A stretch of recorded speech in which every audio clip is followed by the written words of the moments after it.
আপনি যখন রেগুলার কাজ করবেন, পর্দায় মানুষ আপনাকে বারবার দেখবে। obviously তখন আপনার ডিমান্ডটাই ওই সময় থাকবে।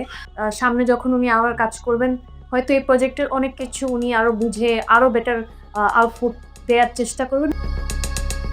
প্রিন্স সিনেমার ব্যর্থতার একমাত্র কারণ নাকি শাকিব খান, এমনটাই বলছেন অভিনেত্রী তাসনিয়া ফারিন। এক ইন্টারভিউতে তিনি বলেন, সবাইকে দিয়ে সব ধরনের অভিনয় হয় না। প্রিন্স মুভিতে শাকিবের জায়গায় অন্য কাউকে নেওয়া উচিত ছিল।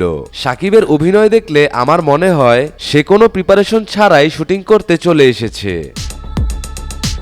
প্রিপারেশন বলতে এখানে যেহেতু নাচের ব্যাপার আছে, অ্যাক্টিং এর ব্যাপার আছে, সবকিছু মিলে obviously একটা ডিরেক্টরদের সাথে বসা, সবার সঙ্গে টিমের সঙ্গে বসা, এগুলো তারপর নিজের মেন্টাল একটা প্রিপারেশন। তো সবকিছু মিলে অনেক এক্সট্রাঅর্ডিনারি হয়তো কোনো প্রিপারেশন ছিল না।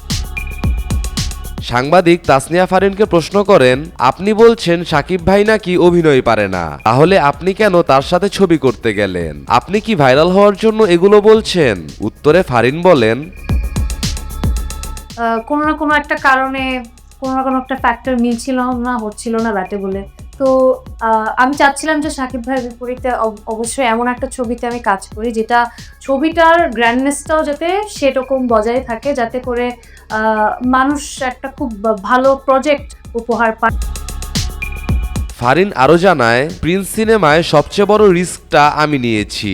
এটা আমার ক্যারিয়ারের প্রথম সিনেমা, আর আমি নায়ক হিসেবে শাকিব খানকে চুজ করেছি। রিস্কের কথা ভেবে আমি প্রথমে শাকিব খানকে রিজেক্ট করেছিলাম, কিন্তু ডিরেক্টররা আমাকে জোর করেছে আর বলেছে এটা বড় একটা প্রজেক্ট, তুমি এটাতে কাজ করলে আমরা সফলতা পাবো। শুধুমাত্র তাদের এই কথার কারণেই আমি সিনেমাটা করতে রাজি হয়েছিলাম। প্রথমে কেউ একজন এসে এত বড় একটা রিস্ক অনেকেই হয়তো নিতে চাবে না, কিন্তু সেক্ষেত্রে ওনাদের যে একটা বড় পরিসরে চিন্তা ভাবনা বা করার প্রচেষ্টা, এটাই আমার কাছে খুব ভালো লেগেছে। সবশেষে ফারিন বলেন, এখন তো ঈদ শেষ হয়ে গেছে, আমার মনে হয় আস্তে আস্তে শাকিব পাগলুরা হলে আসা শুরু করবে। শাকিবের যে পরিমাণ অন্ধভক্ত আছে তারাই সিনেমার বাজেটের টাকা উঠিয়ে দিবে। তখন নর্মাল টাইমে ওই ক্রাউডটা, যারা মানে অভ্যাস হয়ে গেছে সিনেমা দেখার, তারা যখন হলে যাওয়া শুরু করবেন, তখন আমি আশা করছি যে অন্যান্য ছবিগুলো অন্যান্য টাইমেও হবে।